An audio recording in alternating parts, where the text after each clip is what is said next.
నమస్కారం ఏరువాక బులెటిన్ కు స్వాగతం. ముందుగా ముఖ్యాంశాలు. పామాయిల్ సాగులో పాటించవలసిన విధానాలు, మెలకువలతో పండించితే అధిక దిగుబడులు.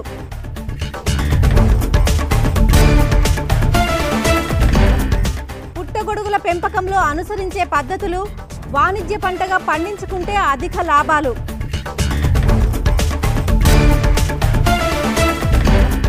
గొర్రెల పెంపకంలో తీసుకోవాల్సిన జాగ్రత్తలు, పిల్లల సంఖ్య పెంచుకోవడానికి అనేక మార్గాలు.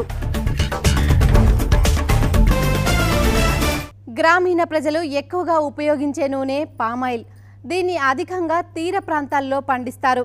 మన దేశంలో అత్యధికంగా సాగవుతున్న పంట ఇది. తగిన జాగ్రత్తలు తీసుకుని పండిస్తే పామాయిల్ సాగులో మంచి దిగుబడులు పొందవచ్చు. పామాయిల్ పంటలు సాగు చేసే విధానమేంటో ఇప్పుడు చూద్దాం.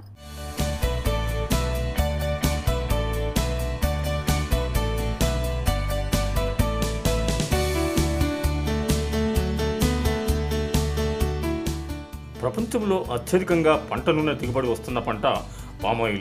హెక్టార్కు 4 నుంచి 5 టన్నుల నూనె దిగుబడి ఉంటుంది. పామ్ పండు పీచు భాగం నుంచి పామాయిల్ కెర్నల్ భాగం నుంచి పామ్ కెర్నల్ ఆయిల్ ఉత్పత్తి అవుతుంది.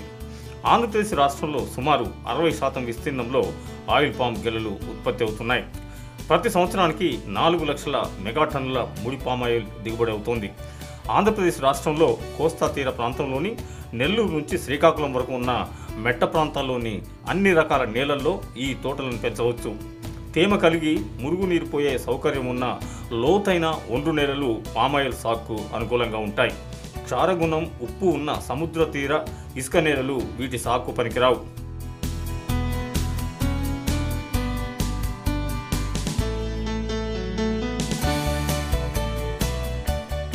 పామాయిల్ సాగుకు నెలకు 150 మిల్లీమీటర్లు, సంవత్సరానికి 2500 నుంచి 4000 మిల్లీమీటర్ల సమంగా విస్తరించిన వర్షపాతం అవసరం. మన దేశంలో దీని సాగుకు చాలినంత వర్షపాతం లేకపోవడంతో సాగునీటితో ఈ పంటను పండిస్తున్నారు. అత్యల్ప ఉష్ణోగ్రత అంటే 22 నుంచి 24 సెంటీగ్రేడ్, అత్యధిక ఉష్ణోగ్రత సరాసరి 29 నుంచి 33 సెంటీగ్రేడ్ ఉండాలి. పామాయిల్ పండించడానికి సూర్యరశ్మి రోజుకు 5 గంటల కన్నా తక్కువ కాకుండా ఉండాలి. గాలిలో తేమ 80% కన్నా ఎక్కువ ఉండాలి. పామాయిల్ వేయడానికి టెనరా అనే హైబ్రిడ్ రకం ప్రపంచం మొత్తం మీద పండించే ఏకైక వంగడం. దీని పలుచని పెంకు మధ్యన ఎక్కువ పీచు భాగం ఉండి అధిక శాతం నూనె ఇస్తుంది.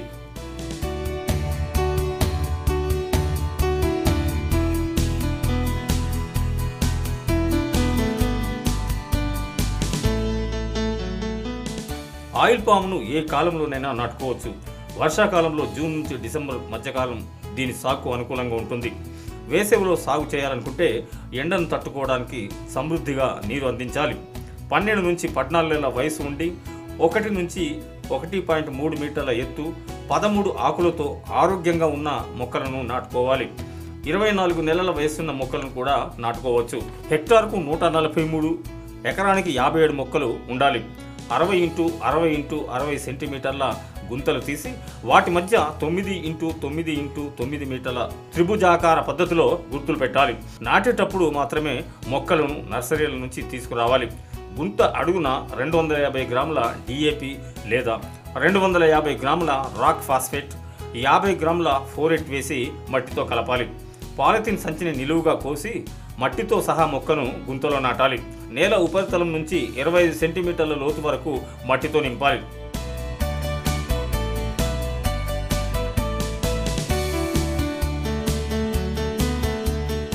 ఆయిల్ పామ్ను నాటిన వెంటనే పల్లాలను చేసి నీరు పెట్టాలి. మొక్క తల భాగం మట్టితో కూరుకుపోకుండా జాగ్రత్త తీసుకోవాలి. సమృద్ధిగా నీరు పెడితే అధిక దిగుబడి వస్తుంది. నీరు తక్కువైతే ఆకుల ఉత్పత్తి తగ్గి ఎక్కువ పూదుగెలు రావు. ఫలితంగా దిగుబడి తగ్గుతుంది.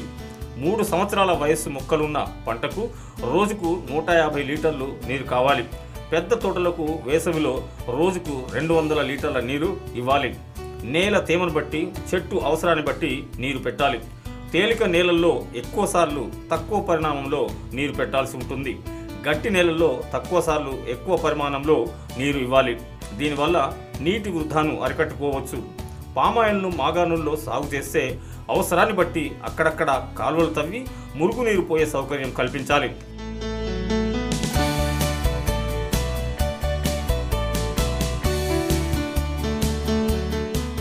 పామాయిల్ మొక్కల ఎదుగుదలకు అధిక దిగుబడులకు సమతుల్యమైన పోషక పదార్థాలు సమృద్ధిగా అవసరం.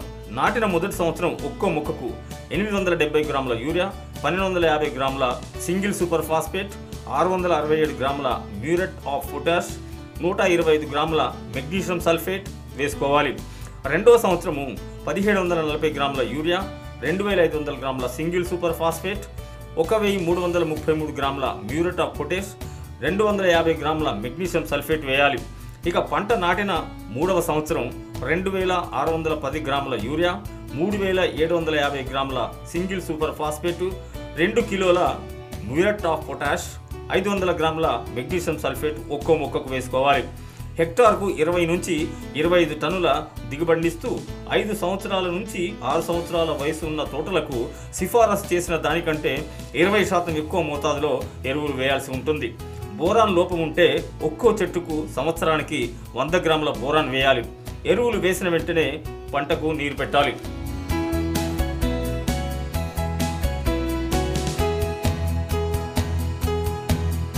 పామాయిల్ పంటలో కలుపు మొక్కలుంటే కూలీలతో తీసివేయాలి లేదా సిఫారసు చేసిన కలుపు మందులతో నివారించాలి. కలుపు నివారణకు గ్లైఫోసేట్ 8 మిల్లీలీటర్లు 1 లీటర్ నీటికి కలిపి నేలలో తేమ ఉన్నప్పుడు పిచికారి చేసుకోవాలి.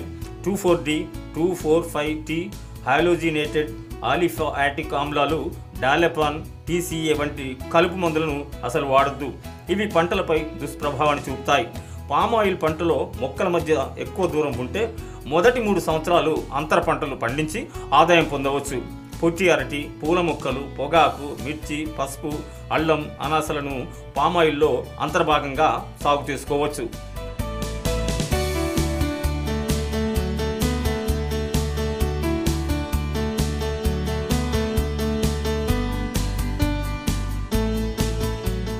గొడుగే కదా అని నమ్ముకుని వర్షంలోకి వెళ్లారా, అంతే సంగతులు, నిండా మునుగుతారు.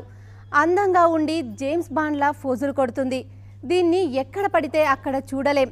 గుట్టల మీద పుట్టల మీద మాత్రమే కనబడుతుంది. అంతేనా అని తీసిపారేయకండి. మంచి సీజన్లో దీనికి ఉండే డిమాండ్ ముందు వెండి కూడా వెలవెలబోతుంది.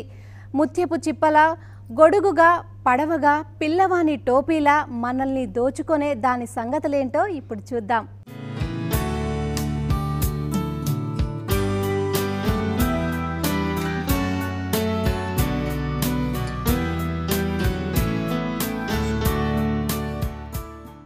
దీని పేరులో గొడుగుంది, కానీ గొడుగు కాదు.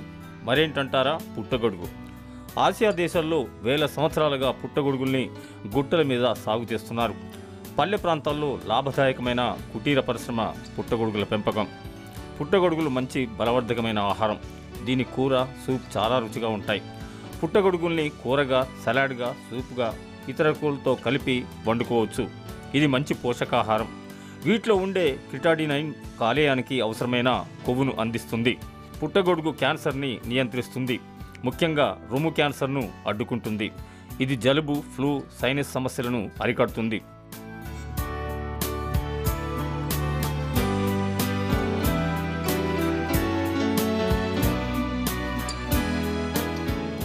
పుట్టగొడుగులు శిలీంధ్ర జాతికి చెందిన మొక్కలు. వీటిలో ముత్యపు చిప్ప పుట్టగొడుగులు, వరిగడ్డి, తెల్లగుండి, పాలమిగడ వంటి రకాలున్నాయి. ముత్యపు చిప్పల పుట్టగొడుగులు సమశీతోష్ణ ఉష్ణమండలాల్లో పెంచడానికి అనువుగా ఉంటాయి. పుట్టగొడుగుల పెంపకానికి కావలసిన విత్తనాలను స్పాన్ అంటారు. ఇందులో తెల్లని దారం లాంటి పదార్థం, జొన్నలు మొదలైనవి ఉంటాయి. పొలంలో విత్తనాలను విత్తి మొక్కలను పెంచినట్లే పుట్టగొడుగుల పెంపకానికి స్పాన్ అవసరం. రైతులు వాడే స్పాన్ స్వచ్ఛతపైనే పంట దిగుబడి ఆధారపడి ఉంటుంది.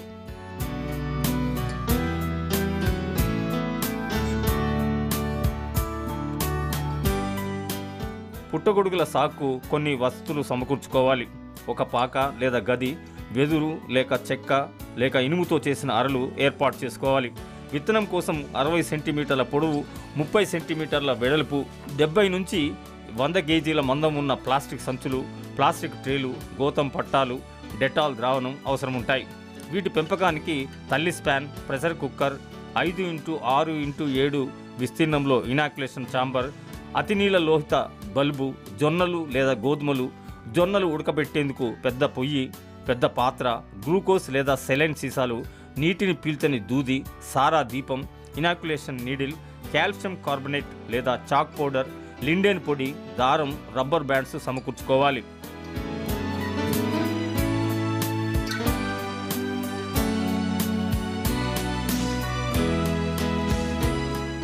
పుట్టగొడుగుల పెంపకానికి ముందుగా స్పాన్ తయారు చేసుకోవాలి. పగిలిన గింజలు కానీ, మట్టి బిడ్డలు లేని ఏ విధమైన తెగులు ఆశించని ఆరోగ్యవంతమైన జొన్నలు లేదా గోధుమలు లేదా మొక్కజొన్నలు తీసుకోవాలి. వీటిని మంచినీటితో కడగాలి. వాటిని 30 నిమిషాలు ఉడకబెట్టి ఎక్కువగా ఉన్న నీటిని తీసివేయాలి. 1 కిలో ఉడకబెట్టిన పదార్థానికి 20 గ్రాముల కాల్షియం కార్బోనేట్ కలపాలి. ఈ మిశ్రమాన్ని స్పాన్ సీసాలో లేదా ప్లాస్టిక్ సంచుల్లో 3వ వంతు నింపి శుభ్రమైన దూదితో గట్టిగా మూత పెట్టాలి. చదరంగా ఉన్న కాగితం ముక్కలు 4 ఈ సంచులపై పెట్టి దారంతో గట్టిగా కట్టాలి. ఆ తర్వాత వీటిని ఆటోక్లేవ్లో 1.5 గంటల పాటు ఉంచి ఆ తర్వాత గది ఉష్ణోగ్రతలో పెట్టాలి. శుభ్రపరిచిన స్పాన్ను ఇనాక్యులేషన్ చేయడానికి అతి నీల లోహిత కిరణాలు వెలువడే బల్బు అవసరం. సారా దీపం దగ్గర కూడా ఇనాక్యులేషన్ చేయొచ్చు. 24 గంటలు గదిలో పెట్టిన సీసాలో పరీక్ష నాళికలోని తల్లి స్పాన్ను నీడిల్ సహాయంతో తీయాలి. వెంటనే శుభ్రమైన దూదితో మూసివేయాలి. కాగితంతో కప్పి దారంతో బిగించాలి. ఈ సీసాలను గది ఉష్ణోగ్రతలో అంటే 24 నుంచి 28 డిగ్రీల మధ్య 10 నుంచి 15 రోజుల పాటు ఉంచాలి. వారం తర్వాత సీసాను గుండ్రంగా వేగంగా తిప్పితే శిలీంధ్ర దారాలు ముక్కలు ముక్కలుగా మారి సీసాలోని గింజలన్నింటికి అంటుకుంటాయి. వీటిని నిల్వ చేసిన గది చల్లగా ఉండాలి. 3 వారాల్లో కావలసిన శిలీంధ్రం పెరుగుతుంది.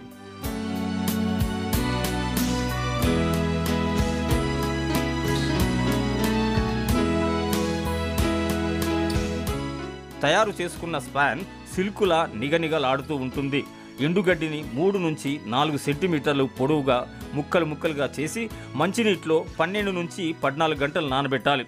నీటిని తీసి గడ్డి ముక్కలను మరిగే నీటిలో 20 నుంచి 30 నిమిషాలు ముంచి తీయాలి. ఈ ముక్కలను బయటకు తీసి ఆరబెట్టాలి. మైనపు సంచుల్లో 5 సెంటీమీటర్ల ఎత్తులో శుద్ధి చేసిన గడ్డి పరిచి దాని మీద పిడికడు విత్తనాన్ని అంటే స్పాన్ను చల్లాలి. ఈ విధంగా 4-5 వరుసల్లో గడ్డి ముక్కలను విత్తనాన్ని వేసిన తర్వాత సంచి మూతిని దారంతో కట్టాలి. ఈ మైనపు సంచులను దిండ్లు అంటారు. ఈ దిండ్లను చెక్కారల్లో లేదా తాళ్లతో చేసిన ఉట్లలో అమర్చాలి. గదిలో ఉష్ణోగ్రత, తేమ సరిగా తగినంతగా ఉండటానికి గది గోడల చుట్టూ గోతాలను వేలాడదీసి క్రమం తప్పకుండా వాటిని నీటితో తడపాలి. దిండ్లు తయారైన 12 నుంచి 15 రోజుల్లో శిలీంధ్రం గడ్డి ముక్కలనంతా అల్లుకొని తెల్లటి ముద్దలా తయారవుతుంది. ఈ దశలో మైనపు సంచులను తీసివేయాలి. 3 నుంచి 4 రోజుల్లో గుండు సూది తలల పుట్టగొడుగులు బయటకు వస్తాయి. మరో 2 నుంచి 3 రోజులకు బాగా ఎదుగుతాయి. ఒక్కొక్క దిండి నుంచి 3 నుంచి 4 సార్లు 1 నుంచి 1.5 కిలో పుట్టగొడుగులు వస్తాయి.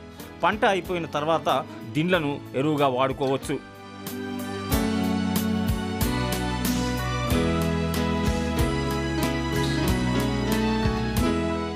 పుట్టగొడుగులు పెంచే క్రమంలో దిండ్లకు చీమలు పట్టకుండా చూసుకోవాలి. గదిలోకి ఎండ వాన పడకుండా చూసుకోవాలి. గదిలో ఉష్ణోగ్రత, తేమ తగినంత ఉండేలా జాగ్రత్త వహించాలి. దిండ్లు నలుపు లేక పసుపు రంగుల్లోకి మారితే వెంటనే వాటిని తీసివేయాలి. పుట్టగొడుగులు ఆశించినంతగా ఎదిగిన తర్వాతనే కోసుకోవాలి. ఈ విధంగా తగిన జాగ్రత్తలు తీసుకుని ఓపికగా సాగు చేసుకుంటే పుట్టగొడుగుల పెంపకంలో మంచి లాభాలు పొందవచ్చు.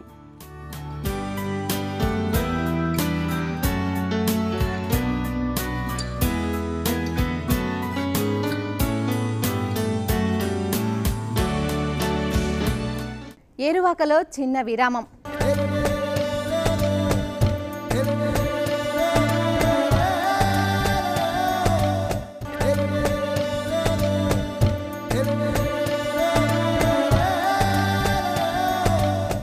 ఏరువాకకు తిరిగి స్వాగతం. ప్రకృతి మనకు ఎన్నో వరాలనిచ్చింది, ఆహారాన్నిచ్చింది, ఔషధ మొక్కలనిచ్చింది, జగమండి రోగాలను నయం చేసే ఎన్నో ఔషధాలనిచ్చింది. అనాదిగా పల్లెవాసులు ప్రకృతిలో దొరికే ఔషధ మొక్కలతోనే ఆరోగ్యాన్ని కాపాడుకుంటున్నారు. ఆయుర్వేదం అంటేనే ఆరోగ్యం, ఆరోగ్యమే మహాభాగ్యం. ఆ మొక్కలేమిటో ఇప్పుడు తెలుసుకుందాం.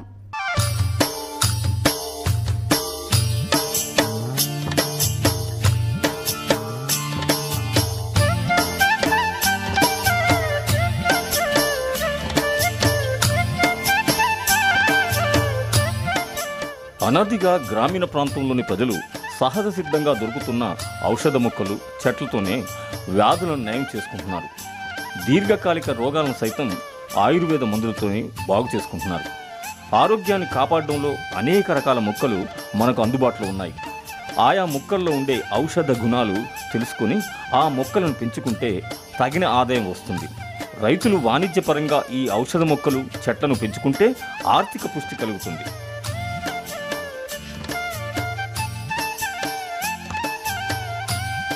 ప్రపంచ ఆరోగ్య సంస్థ అంచనాల ప్రకారం సుమారు 80% ప్రజలు తమ అనారోగ్యాలను నయం చేసుకోవడానికి ఔషధ మొక్కలపైనే ఆధారపడుతున్నారు. ఈ ఔషధ మొక్కల్లో ఎన్నో రకాలు మనకు అందుబాటులో ఉన్నాయి. ఔషధ మొక్కలు అనేక రోగాల నుంచి ఉపశమనం కలిగిస్తాయని తేలింది. ఈ మొక్కలు ఆరోగ్యవంతమైన జీవితాన్ని ప్రసాదిస్తున్నాయి. మన చుట్టూ ఉండే మొక్కల్లో అద్భుతమైన ఊహించలేని ఔషధ గుణాలున్నవి అనేకం ఉన్నాయి. మన దేశంలో 8,000 రకాల ఔషధ మొక్కలు పెరుగుతున్నాయి. వీటిలో 50% పుష్పించే మొక్కలు. ఆయుర్వేదంలో ప్రధానంగా స్థానికంగా దొరికే చెట్లు, మొక్కల నుంచి తయారు చేసిన మందులను ఉపయోగిస్తున్నారు. 4,600 జాతుల ప్రజలు ఈ ఔషధ మొక్కలపైనే ఆధారపడి వ్యాధులను నయం చేసుకుంటున్నారు. 7,500 జాతుల మొక్కలు ఔషధంగా ఉపయోగపడుతున్నాయి. ఈ మొక్కల్లో కొన్ని పశువుల రోగాలను నయం చేయడానికి ఉపయోగిస్తున్నారు. ఇటువంటి చెట్లలో టర్మినేలియా చెబులా ఒకటి. ఈ ఔషధ చెట్టులో అనేక రోగాలను నయం చేసే గుణాలున్నాయి. ఇది టిబెట్లో ఎక్కువగా కనపడుతుంది.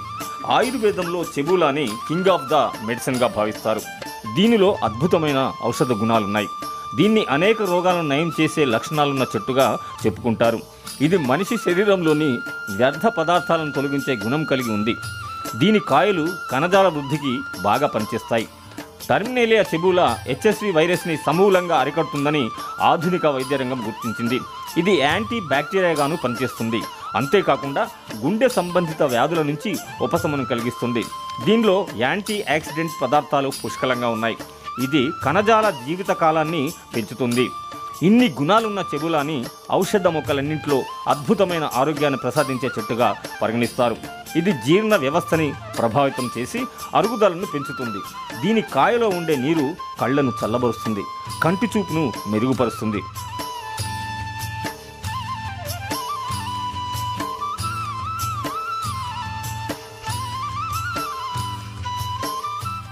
ప్రకృతి సిద్ధంగా దొరికే అద్భుతమైన మరో ఔషధ మొక్కల్లో ఆమ్లా ఎంతో ప్రాచుర్యం కలిగి ఉంది.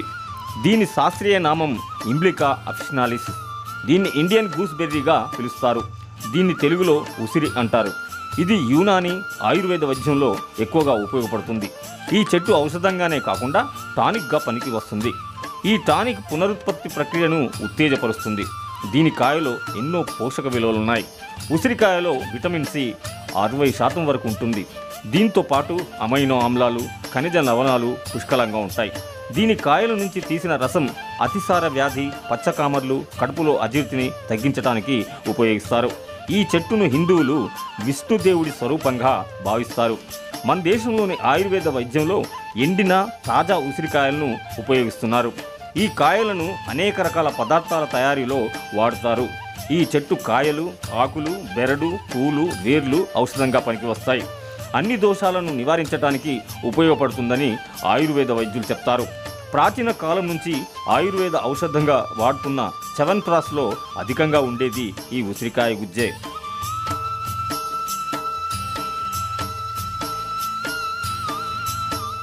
మన చుట్టూ ఉండే ఈ చెట్లను, మొక్కలను వాణిజ్యపరంగా పెంచుకుంటే రైతులకు అధిక ఆదాయం వస్తుంది. అంతేకాదు ఇవి అన్ని రోగాలను నయం చేయడానికి ఉపయోగపడతాయి. కాబట్టి ఆరోగ్యం, ఆదాయం రెండూ కలిసి వచ్చే ఔషధ మొక్కలను పెంచుకోవడం ఎంతైనా అవసరం.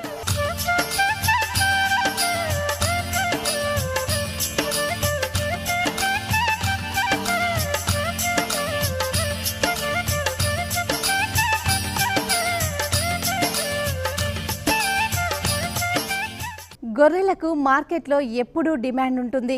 ఒక్కో గొర్రెకు 5 నుంచి 10,000 రూపాయల ధర పలుకుతుంది.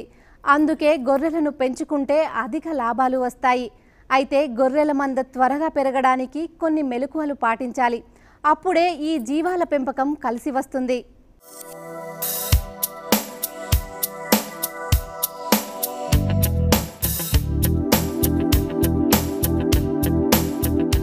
గొర్రెల మంద వేగంగా పెరగాలంటే మందలో పిల్లల సంఖ్య అధికంగా పుడుతూ ఉండాలి. గొర్రెల పునరుత్పత్తిపై ప్రత్యేక శ్రద్ధ పెట్టినప్పుడే మందలో పిల్లల సంఖ్య పెరుగుతూ ఉంటుంది. గొర్రెలు సాధారణంగా సంవత్సరం వయసు వచ్చేసరికి ఎదకు వచ్చి పొర్లాలి. పొర్లినవి ఈనిన తర్వాత మళ్ళీ 3 నెలలకు తిరిగి చూడి కట్టాలి. ప్రతి 18 నెలల కాలంలో 2 ఈతలు ఈనాలి. ఈ రకంగా పునరుత్పత్తి జరిగితే మందలు తొందరగా పెరుగుతాయి. గొర్రెలు సాధారణంగా సంవత్సర కాలంలో 2 సార్లు ఎదకు వస్తాయి. వర్షాకాలంలో జూన్ నుంచి ఆగస్టు వరకు, ఆ తర్వాత జనవరి నుంచి మార్చి మధ్యకాలంలో ఎదకు వస్తాయి. గొర్రెలు ఎదకు వచ్చినట్టు గుర్తించడానికి వాటి ప్రవర్తనను గమనించాలి. ఎదకు వచ్చిన సమయంలో అవి చికాగ్గా ఉండి తోక కదిలిస్తూ పొట్టేలు కోసం వెంటపడుతుంది. తీగలు వేయడం వంటి లక్షణాలు కూడా కనపడతాయి. దీని ఎదకాలం 24 గంటలుంటుంది. ఎద ప్రారంభమైన 15 నుంచి 12 గంటల తర్వాత పొట్టేలుతో జత కలిపితే ఎక్కువ శాతం జీవాలు చూడి కడతాయి. గొర్రెల మందలో పొట్టేలను పోతుల సంఖ్యకు సరిపోయే విధంగా ఏర్పాటు చేసుకోవాలి. ప్రతి 30 జీవాలకు ఒక పొట్టేలు ఉండాలి. చాలా మందల్లో పోతుల సంఖ్య తక్కువ ఉండటం వల్ల జీవాలు ఎదకు వచ్చినా చూడి కట్టే శాతం బాగా తగ్గిపోతుంది.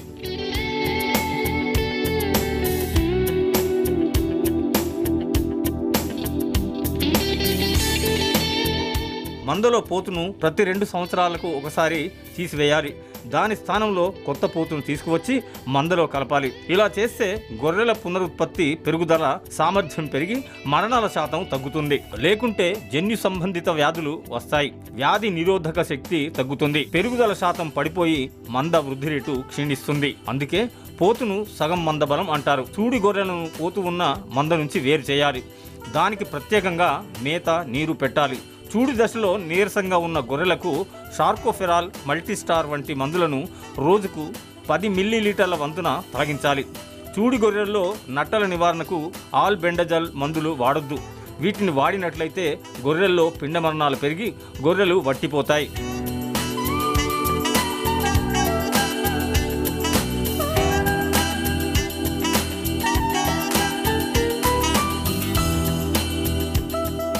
గొర్రెలు ఈనే సమయంలో నొప్పులు ప్రారంభమైన గంటలోపే అవి సాధారణంగా ఈనుతాయి. ఒకవేళ ఆ సమయంలో ఈనకుంటే బలవంతంగా పిల్లలను, మాయను లాగివేయద్దు. ఇలా చేస్తే గర్భవాతం వచ్చి మళ్ళీ చూడి నిలిచే శాతం బాగా తగ్గుతుంది. కాబట్టి పశువుల డాక్టర్ల సహాయంతో పిల్లను, మాయను తీయించాలి. తర్వాత దానికి తగిన మందులు వాడాలి. పిల్లలను ఈసుకుపోయే వ్యాధి, బ్రుసెల్లా వ్యాధి బారిన పడకుండా చూసుకోవాలి.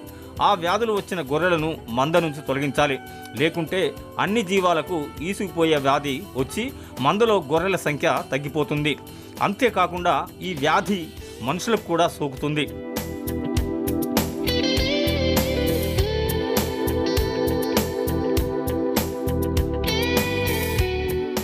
జీవాలు మేతకు వెళ్ళి తిరిగి కొట్టానికి చేరగానే కొంత దాన, తవుడు, కందిపొట్టు పెట్టాలి. ఇలా దానా వేస్తే త్వరగా ఎదకు వచ్చి చూడి కడతాయి. గొర్రె పిల్లల పెరుగుదల సంవత్సరం లోపు ఎక్కువగా ఉంటుంది. కాబట్టి వాటికి పచ్చి మేత, కొంత దాన, మినరల్ మిక్చర్ వంటివి సరిపడినంత అందిస్తే వేగంగా వాటి బరువు పెరుగుతుంది. జీవాలు ఈనిన 3 నుంచి 4 నెలల తర్వాత కూడా పిల్లలు తల్లిపాలు తాగుతాయి. అందువల్ల తల్లిపాల దిగుబడి ఒత్తిడి వల్ల బలం పుంజుకోదు. ఫలితంగా ఎదకు రాదు. చూడి కట్టడం కూడా ఆలస్యమవుతుంది.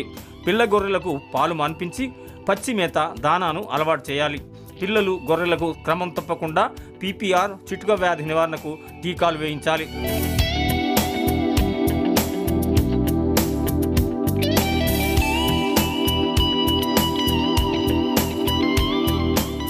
ఇది ఇవాల్టి ఏరువాక. రేపు మరిన్ని విశేషాలతో మళ్ళీ కలుద్దాం. అంతవరకు సెలవు. నమస్కారం.